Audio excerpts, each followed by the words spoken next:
Hello and a very good morning to all News9 viewers. I'm Neha Bhan. Let's take a look at some of the top stories of this hour. We begin with the Income Tax Department has seized close to rupees 200 crore in simultaneous raids conducted at 25 locations across Odisha and Jharkhand. Now, this is linked to Congress Rajya Sabha MP Dheeraj Sahu. The raids were conducted at premises linked to Baldeo Sahu and Group of Companies Limited. The country liquor manufacturing and selling firm is run by the family of Dheeraj Sahu. Highlighting the raids, Prime Minister Narendra Modi posted photos of the large amount of currency notes which were recovered during the raids. Now, taking a tongue-in-cheek dig at the Congress, Prime Minister Modi wrote, "The countrymen should look at the pile of notes and also listen to the quote-unquote honest speeches of the Congress leaders."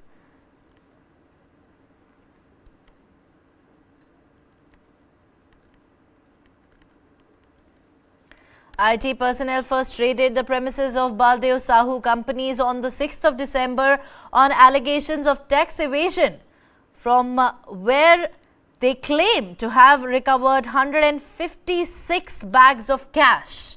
Simultaneous raids were then conducted in Bhubaneswar, Sundargarh, Sambalpur in Odisha and at a few places in Jharkhand.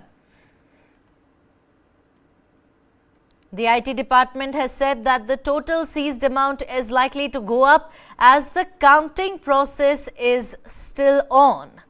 Right on your screens, that's the tweet by Prime Minister Narendra Modi, where he has taken a dig at the Congress party and said that the countrymen should look at the pile of notes and also listen to the honest speeches, quote-unquote, of the Congress leaders. Moving on now, the NIA has been carrying out extensive investigations to foil the terrorist outfit's plans to spread terror and violence in India.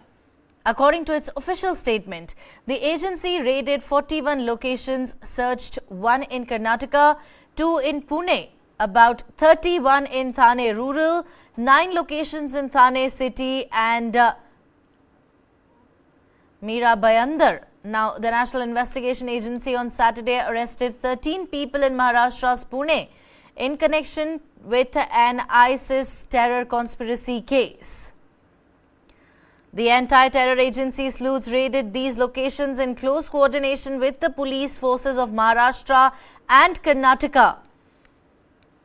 The case relates to a criminal conspiracy hatched by accused persons and their associates who had pledged to the violent extremist ideology of proscribed terrorist organizations, including Al-Qaeda and ISIS, and had also formed a terrorist gang. The main objective of ISIS is to establish a caliphate by indulging in terrorist activities across different countries in the world, including India.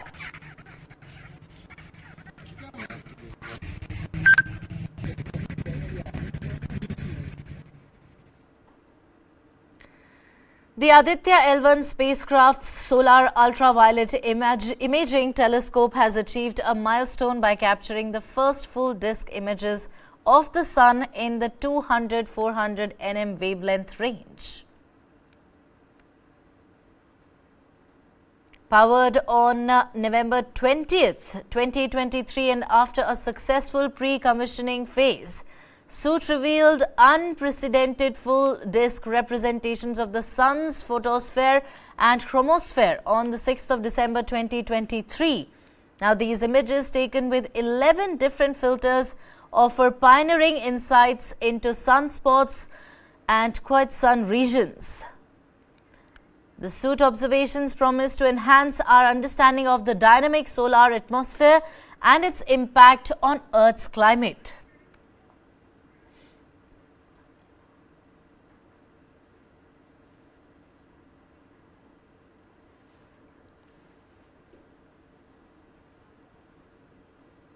Right on your screens is ISRO's tweet on platform X, where it says the suit payload captures full disk images of the sun in near ultraviolet wavelengths.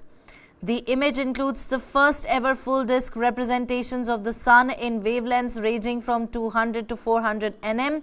They provide pioneering insights into the intricate details of the sun's photosphere and chromosphere.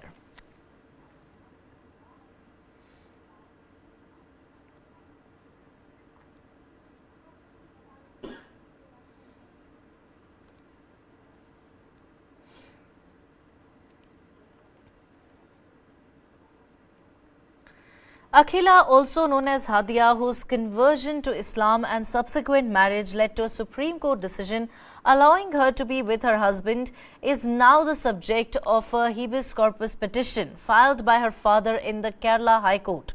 It seeks a directive for the police to present Hadia before the court. In 2018, the Supreme Court permitted Hadia to live with her husband, Shafeen Jahan, overturning the Kerala High Court's annulment of their marriage. Hadia, BHMS graduate, had established a homeo clinic in Malappuram after marriage, as per her father Ashokan. Concerned, he noted that recent attempts to contact her were unsuccessful, with her clinic remaining closed on the 3rd of December. Alleging potential harm to his daughter, Ashokan pointed to members of the outlawed Popular Front of India as possible threats. The situation raises questions about Hadia's well-being and whereabouts, which prompted her father's habeas corpus plea before the Kerala High Court.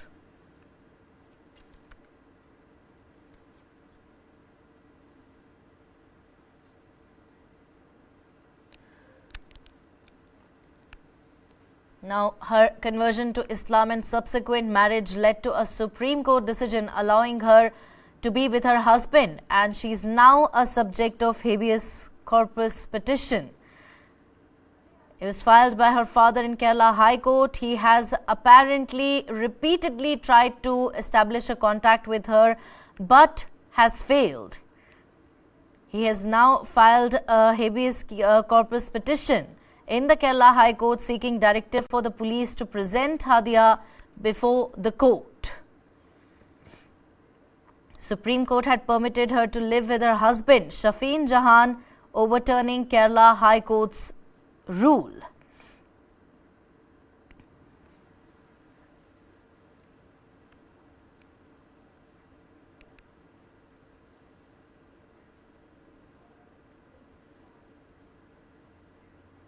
Let's now get you the latest from the Israel-Hamas war front.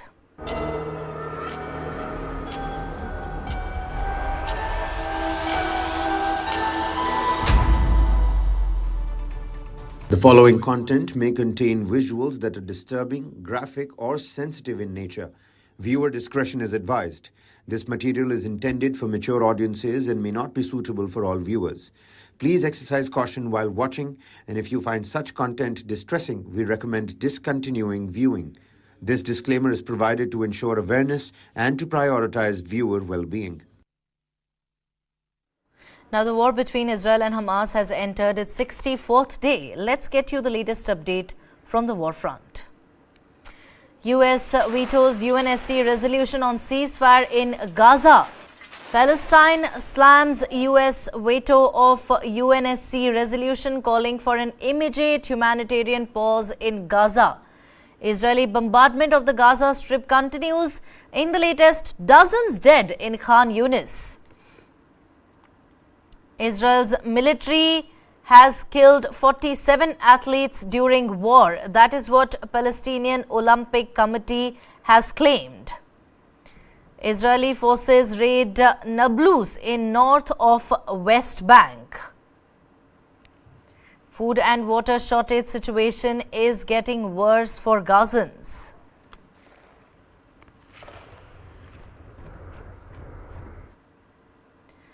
In Gaza, an unprecedented surge in infectious diseases has been reported as displaced Palestinians seek refuge in crowded shelters. The influx is exasperating the strain on healthcare facilities and professionals already overwhelmed by the ongoing Israeli offensive. Increasing numbers of displaced Palestinians are falling victim to deadly infections, and there are fears that hepatitis, diarrhea, and respiratory illnesses could cause more deaths than bombs and missiles. Here in the south of the Gaza Strip, Dina Abu Taubsh takes her daughter to a clinic in Han Yunis. My daughter is suffering from fever, cough and cold. We were displaced to these schools, and there are many children here. The children have got infections because of overcrowding. The situation is difficult for my daughter, but also for other children. But it's not only the health infrastructure that is overwhelmed. Other critical infrastructure is also lacking, and there's not enough drinkable water or food. Many Gazans have resorted to eating just one meal a day, prioritising children. As more families flee the conflict, poor sanitation is becoming widespread across the besieged strip, causing hygiene-related diseases such as lice infestation and scabies, making it harder for health authorities to control disease outbreaks.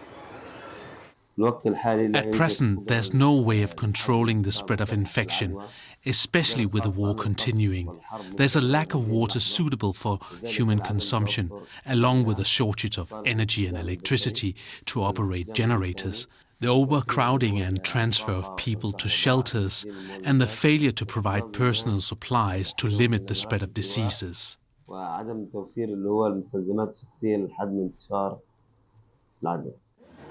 Health organisations have repeatedly sounded the alarm that the situation is becoming deadlier by the day. Dina's had to wait for hours to buy essentials like medicine for her sick daughter. About 1.8 million Gazans are now displaced, and hopes that the situation could improve are dwindling.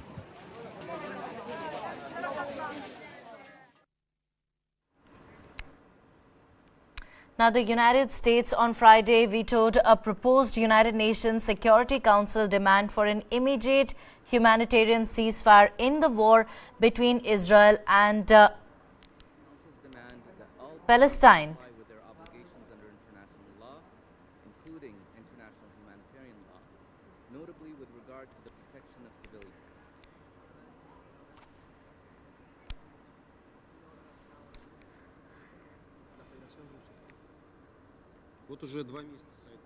The United States vetoed a proposed United Nations Security Council demand for an immediate humanitarian ceasefire in the war between Israel and Palestinian terrorist group Hamas in Gaza, diplomatically isolating Washington as it shields its ally.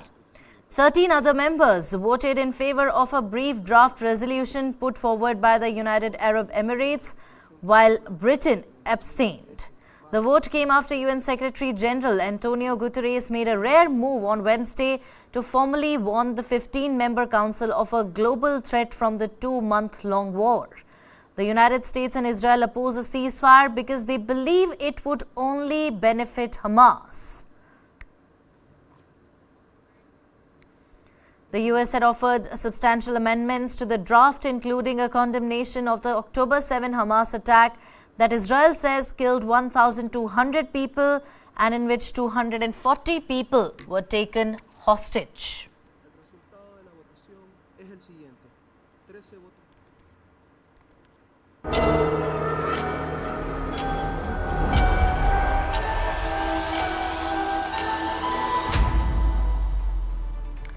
Switching our focus to some other updates now, Russian President Vladimir Putin has made it official that he will run in the 2024 presidential election.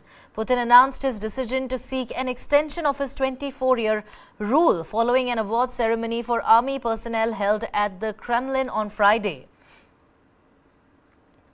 A win which is all but certain would allow Putin a 5th term in office and give him another 6 years as he looks to prolong his grip on Russia. The presidential elections in Russia are scheduled to be held on the 17th of March 2024. The 71-year-old is constitutionally eligible for 2 6-year terms and can potentially remain president till 2036.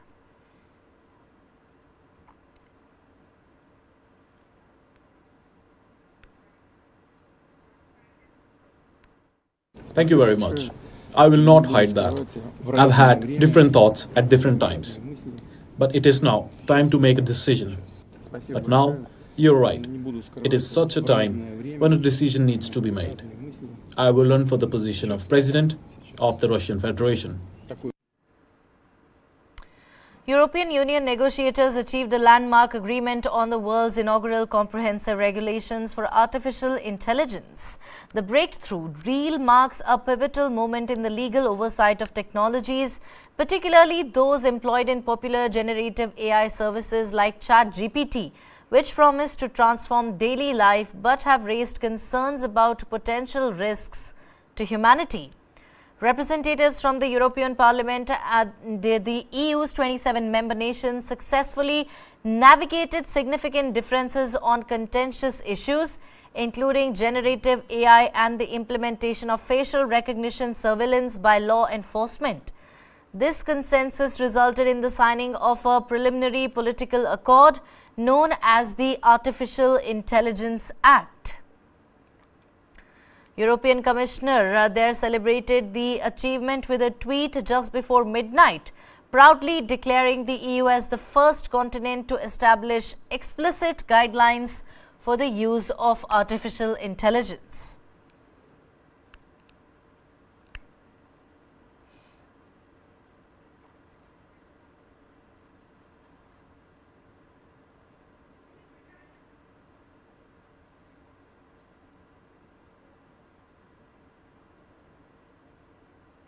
Denmark's parliament has passed a law making it illegal to burn the Quran in public places.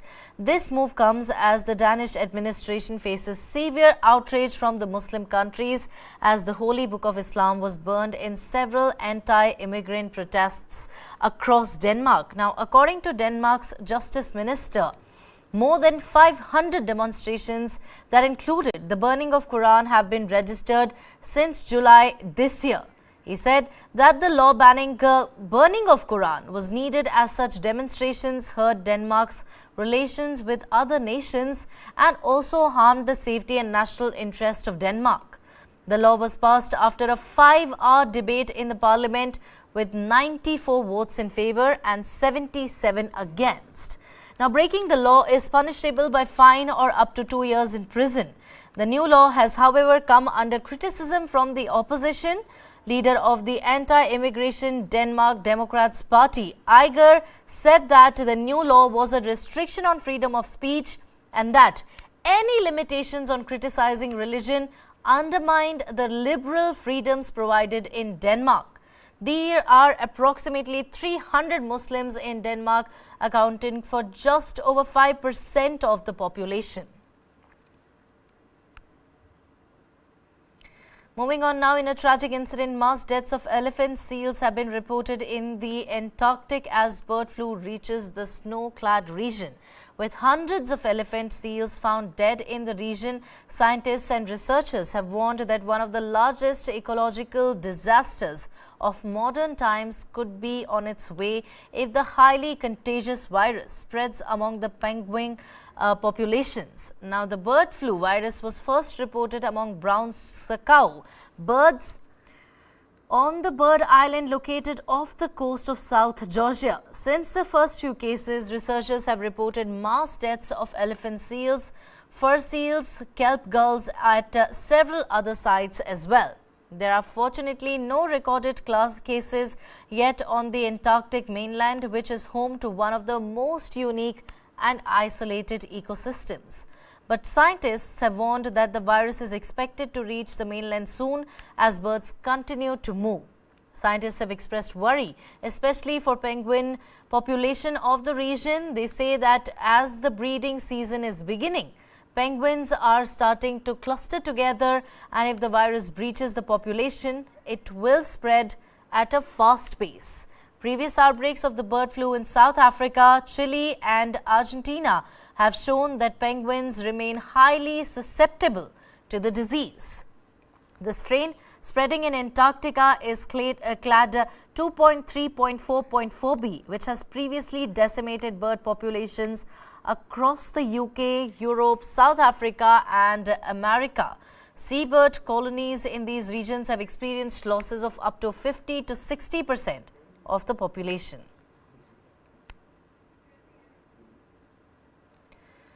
Moving on now, German Interior Minister is meeting with regional leaders to address heightened security concerns leading up to Christmas. Security services expressed that the Israel-Hamas conflict has substantially increased the threat of terrorist attacks in Germany. Mulled wine, sugary treats and anti-terrorist bollards. German Christmas markets are alive again, but with an added edge. Authorities are on high alert after police arrested 2 teenagers who they say were plotting an attack.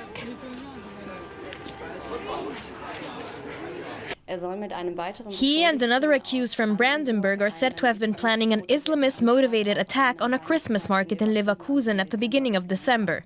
The 2 wanted to detonate a small truck using fuel and thereby kill visitors to the Christmas market.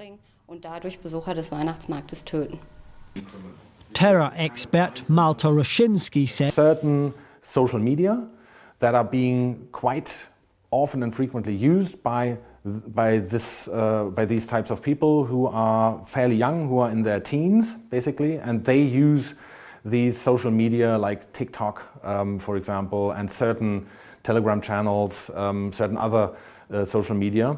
And these social media do quite have a big influence on the radicalization cycles of these young people. German intelligence agencies and the Interior Minister have warned that events in the Middle East are playing a role.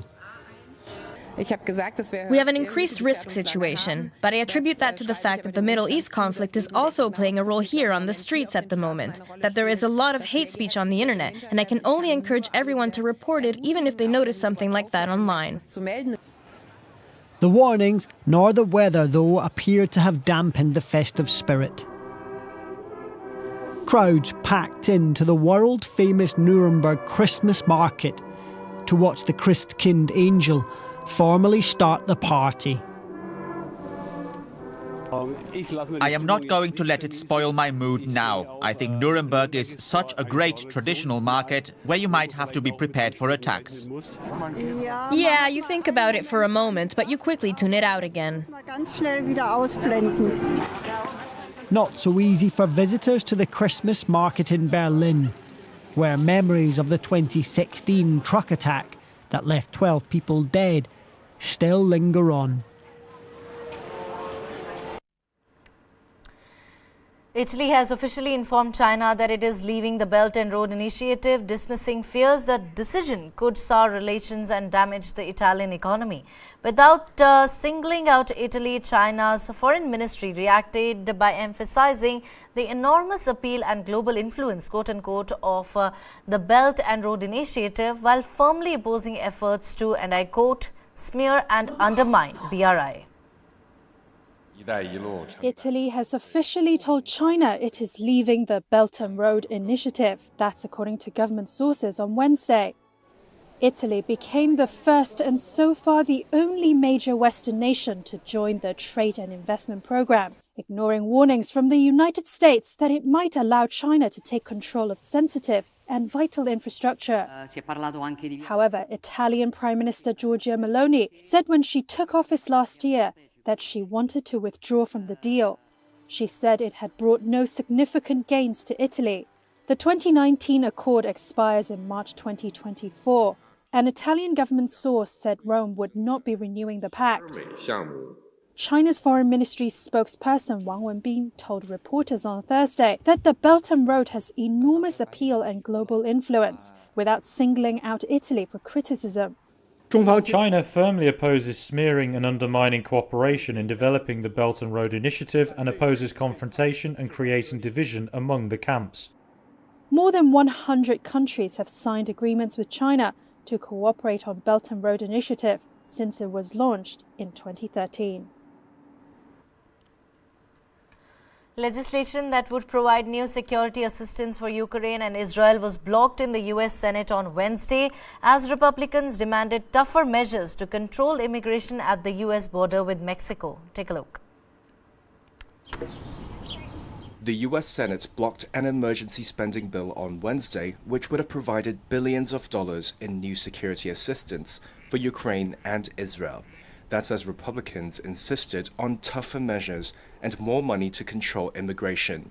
Senate Republican leader Mitch McConnell said in a floor speech on Wednesday that Senate should, quote, start meeting America's national security priorities, including right here at home, referring to the illegal immigration at the U.S. border with Mexico.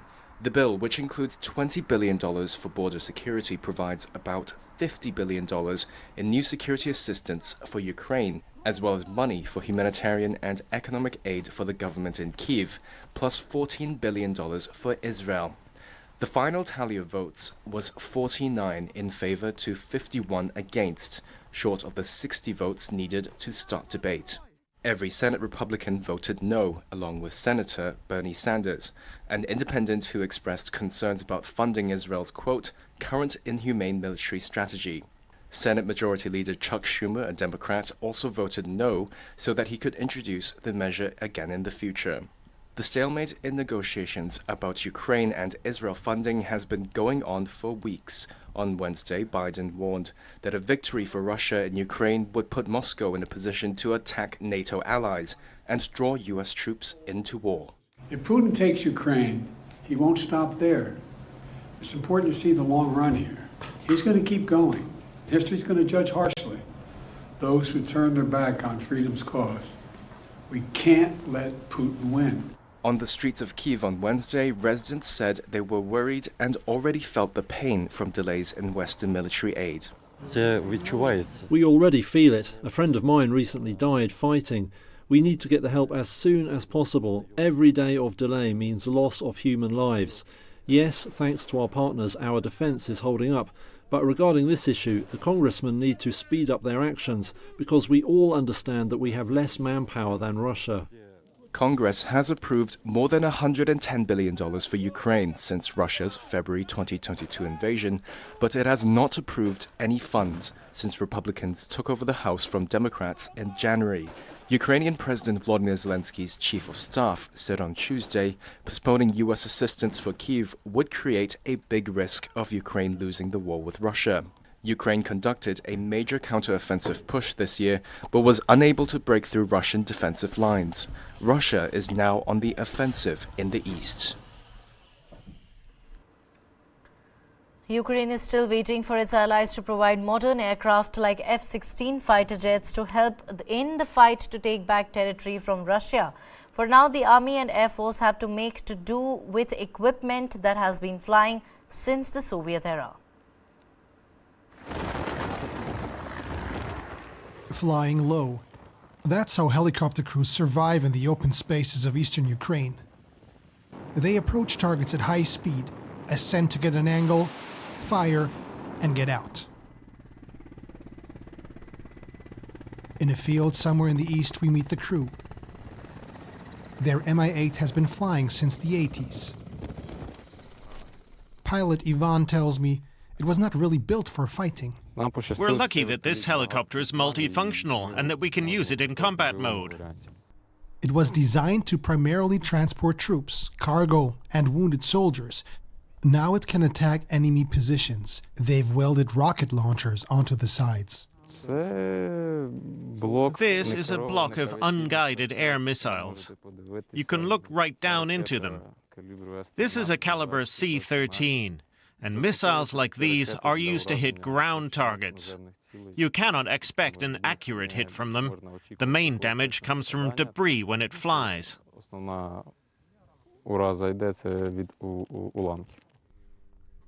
Ivan has flown 100 combat sorties, which he says is not very many, but he knows what he's risking each time he takes to the sky. Ukraine's army says this is them shooting down a Russian helicopter. Ivan could suffer a similar fate in his Mi-8. It only has armored plates around the cockpit. Everything else is exposed, even the fuel tank. The danger is ever present. We have to get used to it, no matter how scary it sounds. During my first deployments, sure, there was anxiety, there was fear, but with each time we took off, I became more confident. The Army and Air Force have lost valuable aircraft. They're hoping to get F-16 fighter jets promised by Western allies. To successfully achieve what our country expects of us, it's necessary to use all the possible tools available. That's why they're talking about these planes, so that Ukraine can finally gain air superiority. At the moment, the fact remains that the enemy has more serious forces in the air.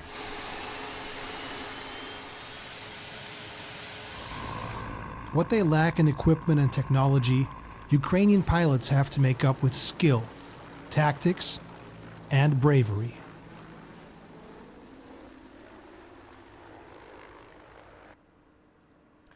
Greece and Turkey, longtime adversaries, aim to forge a new chapter of improved relations. During the significant visit of Turkish President to Greece on Thursday, both nations committed to fostering friendly ties and addressing long-standing challenges, particularly in the Aegean Sea.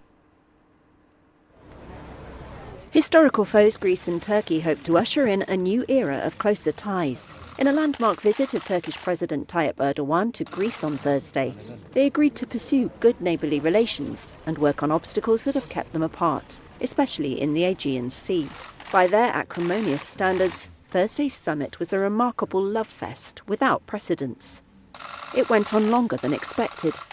Greek Prime Minister Kyriakos Mitsotakis addressed Erdogan as Dear Tayyip, and Erdogan said he expected to receive Mitsotakis in Ankara. This was Erdogan on Thursday.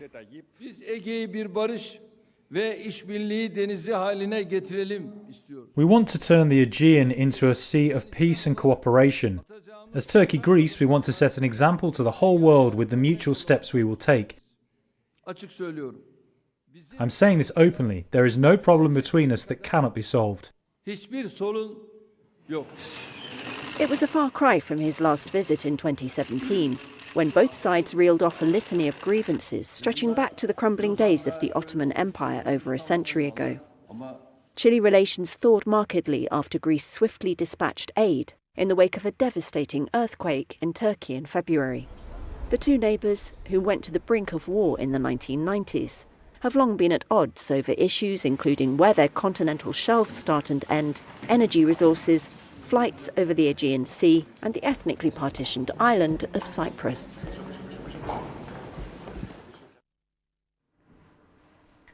A powerful explosion at an explosive store wreaked havoc in an industrial zone on Seychelles' main island Mahé, causing extensive damage and prompting President Wavel Ramkalawan to declare a state of emergency on Thursday. The blast, compounded by heavy rains and flooding, resulted in widespread destruction, with streets covered in mud, debris and uprooted trees. This is the aftermath of a blast at an explosive store on an industrial zone on the Seychelles' main island, Mahé. President Wavel Ramkalawan declared a state of emergency on Thursday. He was seen visiting the injured at a hospital after the explosion. The blast shook the island as heavy rains triggered flooding. Streets on the island were covered in deep mud and strewn with debris and uprooted trees. The president's office put out a statement asking everyone to stay at home. All schools will be closed and only workers in the essential services and persons travelling will be allowed free movement, the statement added. The government's official Visit Seychelles account on X said the international airport and ferries between its islands remained operational for tourists. The Seychelles is a major tourist destination. The country is made up of 115 islands and is the least populous country in Africa, with about 100,000 people. Ivorian farmers faced severe damage to their cotton crops from an invasive species last year. In response, they employed chemical solutions this year, but researchers caution that this is merely a temporary fix. Cotton has been bountiful in Ivory Coast's fields this season. And for farmers like Issouf Kabe Koulibaly, that's a welcome reversal of fortunes. Last year we had a disease in the cotton called jacide, which really devastated all our cotton crops. So we had no cotton last year. The Indian cotton jacide appeared as if from nowhere across much of Western Central Africa's cotton belt. The tiny grasshopper-like pest injects a toxin into the plant that led to a near 25% production slump in the 2022 to 2023 season, year on year. Some countries lost over half their forecast harvest. This season, the use of rapidly trialled and approved new insecticides has kept the Jacid at bay. Yaradiu Masoro says his last harvest was around 2/3 smaller than usual. If the medicine hadn't worked, we wouldn't have had enough cotton this year. Thank God we think a solution has been found. Even if the Jacid disease still exists this year, it is late on our cotton, and we already have succeeded in our harvest. The crisis has highlighted a regional vulnerability to invasive species, but it has also emphasized a reliance on chemical solutions. Research shows that such pesticides will not protect crops in the long term. Cotonou Falaise is an agricultural advisor in the Corogo district. Any product that is used on a pest over a long period of time, if there is no improvement in the product, at some point the pest will develop resistance to it. Known cases of resistance in the Jacid have been reported in India and Pakistan, according to an industry group. But in Ivory Coast, farmers need to balance the long-term consequences of pesticide use with the short-term need to put food on the table.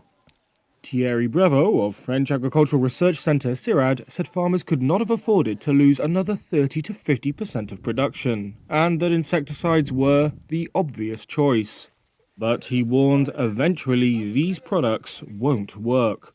He said the priority should be measures including developing pest-resistant cotton varieties and learning how to tackle Jacids at different parts of their life cycle.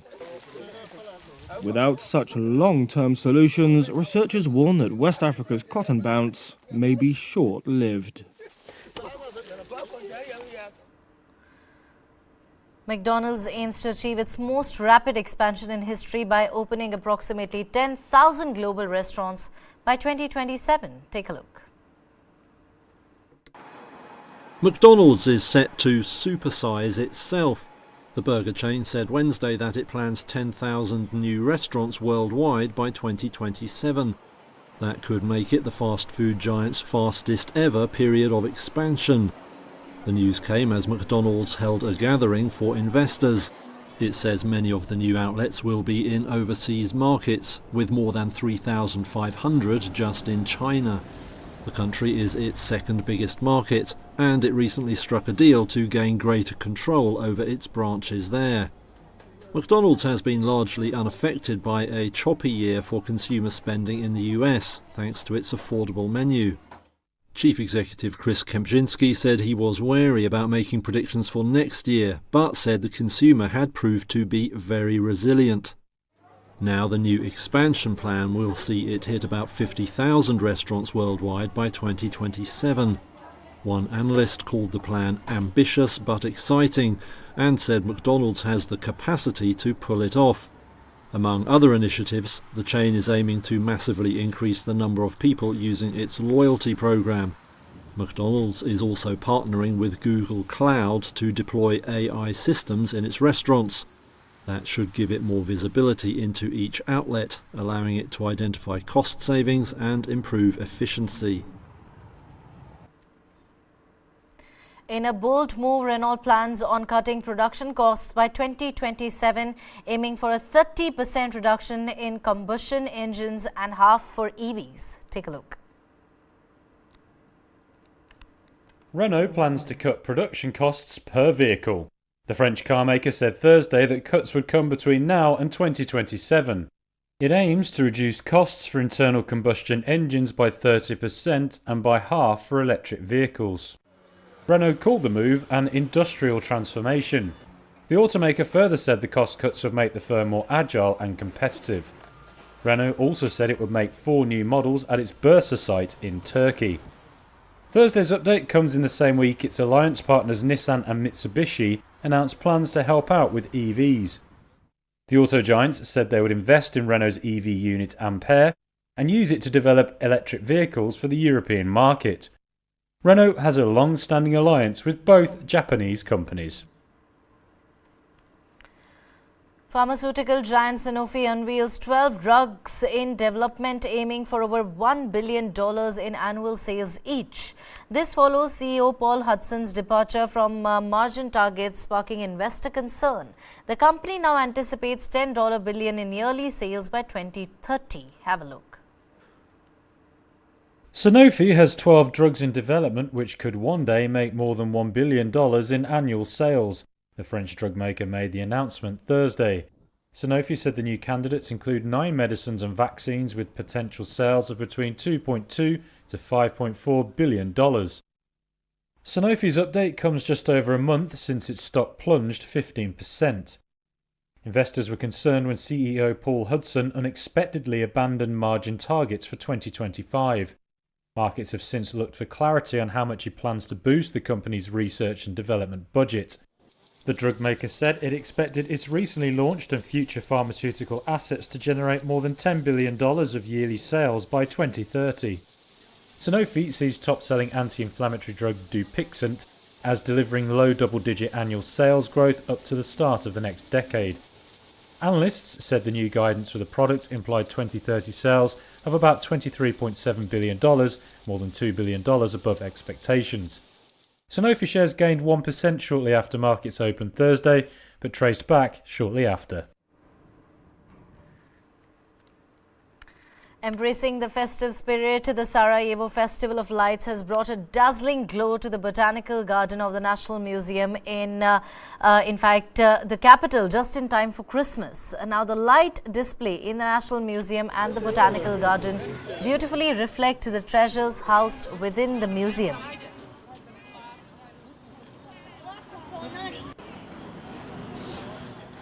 Within one of the world's largest collection of butterflies, the museum's thematic influence extends to all 12 items showcased in the Festival of Lights, running till the 1st of March. The festival features light installations that celebrates Bosnia's rich culture and natural heritage. Drawing inspiration from renowned international events in cities like New York, London and Berlin, Sarajevo's festival is a radiant testament to the city's resilience and diverse history.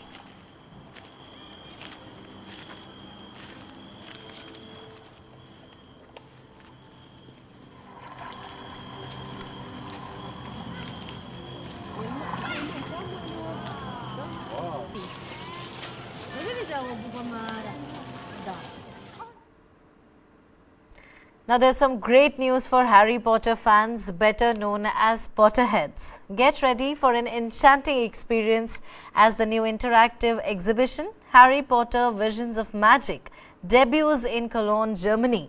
Developed by Warner Brothers and Neon, the impressive show takes visitors on a magical journey through iconic Harry Potter locations such as the Ministry of Magic, Nocturne Alley and the Hall of Prophecy. Even the actors Oliver and James, known for playing Fred and George Weasley, have explored the exhibition.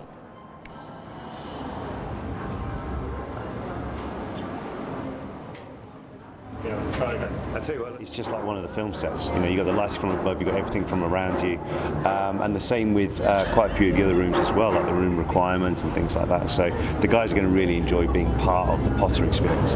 Absolutely blow my mind. Like, honestly, the technology in here is something which I've never seen anywhere else. What makes Australia so formidable in World Cups, and what did Virat Kohli's close buddy at RCB, Faf du Plessis, think of his performance in the tournament? Watch this exclusive chat with the former South African skipper in conversation with News9's Meha Bharadwaj-Alter. Take a look. This that we are hearing, Faf du Plessis may return to play international cricket. Can we see you in the T20 World Cup next year? Look, that's been something we've been speaking about for quite a long time, actually. You know, even 2 or 3 years ago, especially players like myself, when they've played for a very long time, they want to go and play T20 cricket a little bit. So the plan was always that. But I think from what I've heard that they've finally agreed that T20 contracts is something that they are considering. And if you look at anywhere else in the world, it's pretty similar. I think, you know, guys like Trent Bolt, you know, people like them, the landscape has just changed quite a bit.